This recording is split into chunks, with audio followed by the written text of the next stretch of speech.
you know what I'm saying? Get up from that table and go sit at the table God has made for you. Why are you still sitting there? But then you claim to be at God's table. No. In 2026, brother, sister, it's time to stop yapping. Like, let's start walking. Quit the yap, start walking, bro. Like we like to say we heal. We like to say we sanctified. Seriously? Someone cut you off, you bugging out though. We like to say we these things. We ain't though. We ain't. If you was truly sanctified, you would not be scared. Emotions. And that's why a lot of y'all will get in God's presence and be like, I can't feel nothing.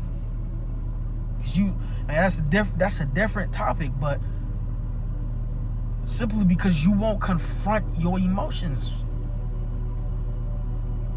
Like, you won't even be real. What is that? What I mean, you mad? Get in God's presence. Worship while you're mad. You sad? Worship while you're sad. And don't force joy. God gives joy. You don't gotta be mad and you know what, I'm gonna get in God's presence, I'm gonna fake like I'm happy. No, you're faking and you're just pushing emotions away. Like right now, I don't even want to.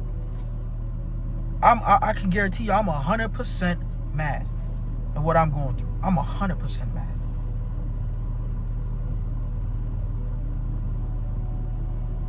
I'm practicing what I'm preaching though.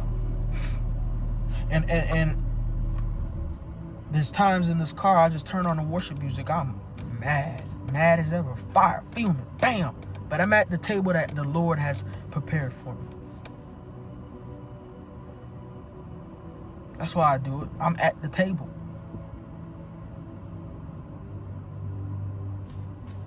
What does it matter? Emotions are fleeting. In the presence of God, my anger means nothing. In the presence of God, that must be a sign. Like, wrap it up, twin. I think I done got started though. I'm sorry. In the presence of God, my anger means nothing. In the presence of God, my sadness means nothing. In the presence of God, the only thing that matters to me is His presence. That's how far gone I have gone. Like, you know what I'm saying? I can be mad. Put my head down. Close my eyes. I'm not even pushing. I'm releasing. There's a difference. I'm not pushing in His presence. I'm releasing. I'm sitting. I open my hands and I go like this and He takes it. Sometimes He'll let it stay. Because pain is it's not only the hurt, right? It's there to refine you at the end of the day. When you go to the gym and you lift, you come out sore. But that's your muscles repairing, right? Now, whatever that person did to you, whatever your situation is, it is, understand that the pain is a form of muscle soreness. Something that needs to be rebuilt or that is building, right? In my situation, I didn't know a lick of how to guard my heart. Now that muscle is built or is building. One of them, right? You know what I'm saying? I don't know right now because I'm still in it. And I'm not going to preach, you know what I'm saying? I'm not perfect. I run too. But I could only run but so far before God yanked the back of my neck and be like, brother, sit down.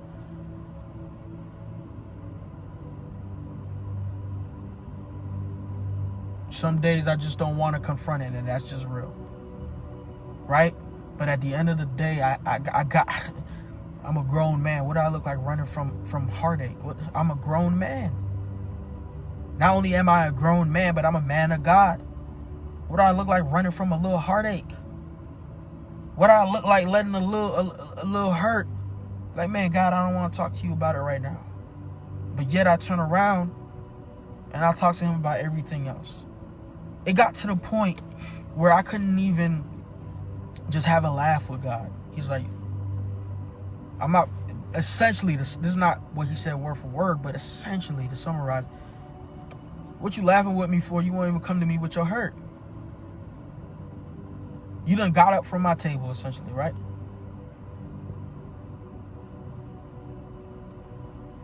Sit down.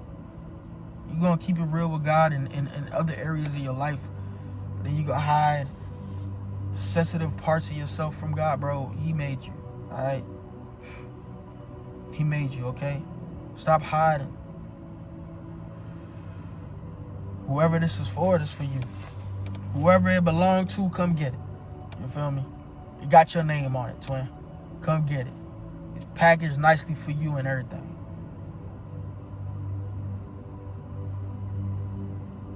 You feel me? So, bottom line, stop running. Take a seat at the table. It's been prepared for you. For you. It doesn't say for your friend. It doesn't say it might have been. It says, the Lord has prepared a table for me in the presence of my enemies. It's personal. It's personal on both ends. It's personal. Okay? Your ops. It's personal. Your God. Personal. So if it's personal, that means you need to look within yourself. Not external. And notice it doesn't say, it doesn't put the enemies first. It puts you first. First it puts God. The Lord has prepared a table for me in front of my enemies. So you need to acknowledge God, acknowledge yourself. And whatever God has prepared for you, well, therefore, internally, you, for me, internally, for me, means internally, right? It will grow. And it'll be a light in front of your enemies. As simple as that, brother. I mean, there's a lot of way that you cut the pie, cut the cake, and blah, blah, blah, skin a cat, whatever the heck whatever the saying is, right? But the point is, your God has prepared a table for you in front of your enemies. So it is a personal verse. And if it is a personal verse, you need to look within yourself.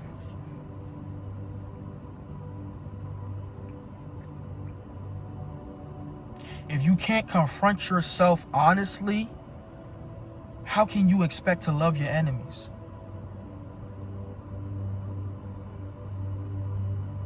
Okay? How can you expect to walk in the light even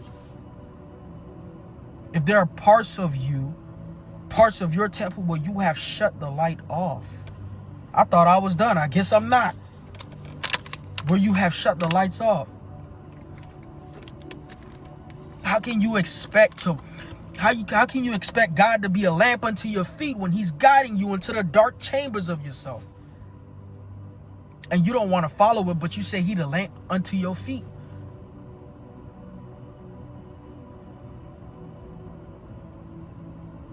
God guides me every single day.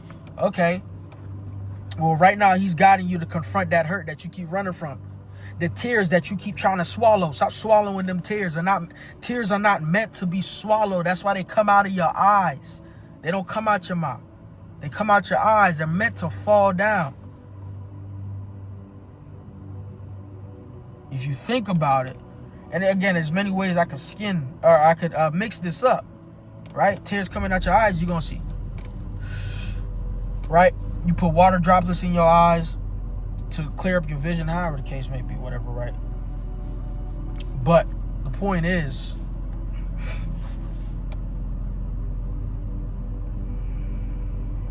stop swallowing the tears. You should swallow your pride, though.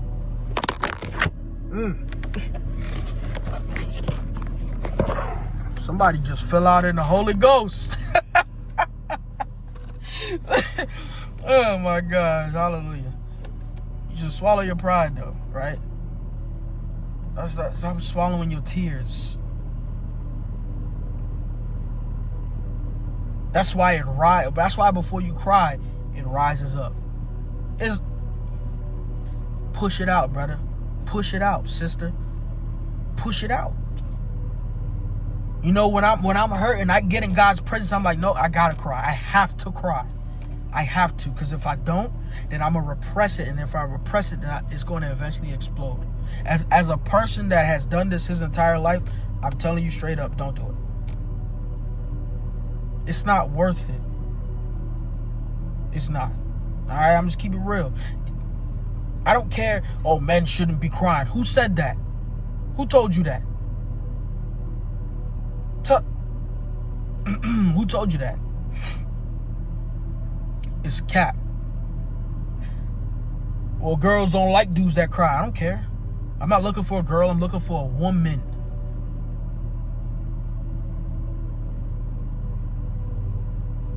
Men crying isn't a man crying is not a weak man. Okay? That's a real man.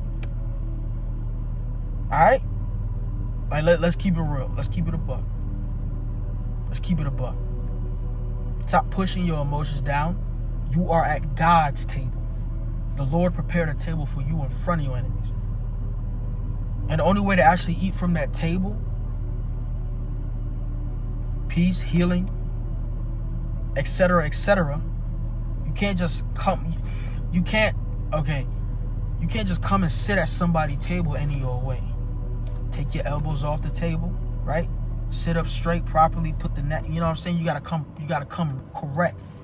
And how you gonna come correct? How you gonna come correct if you don't confront yourself?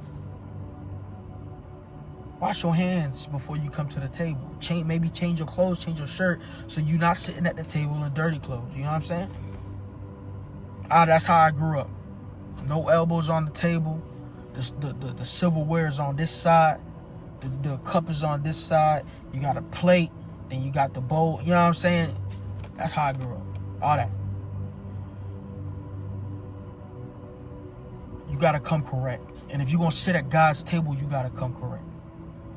And that starts with you confronting yourself.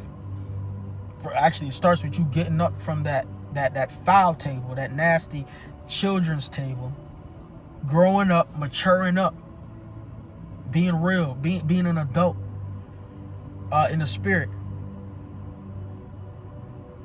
I don't know what age you was watching this, right? So being an adult, being mature in the spirit. Man, let me take my elbows off this table. Man, let me place the napkin in my lap like it's supposed to be. Right? Let me fix the silverware and put it on the correct side. God is gonna do all that for you, though. The point is, you gotta humble yourself because God is preparing that table for you. You gotta humble yourself. Allow Him to serve you.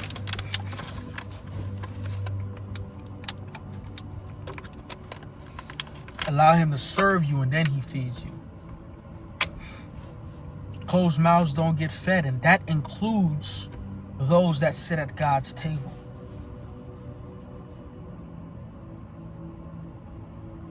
Closed mouths ain't gonna get fed. Nowhere that you go. Keep it real. Keep it 100. Keep it a bean. Keep it a buck. You know what I'm saying? So,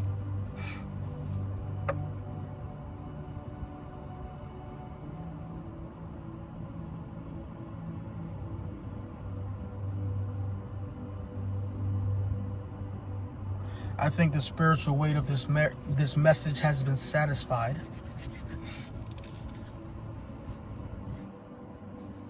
And I undoubtedly believe that the Lord is pleased.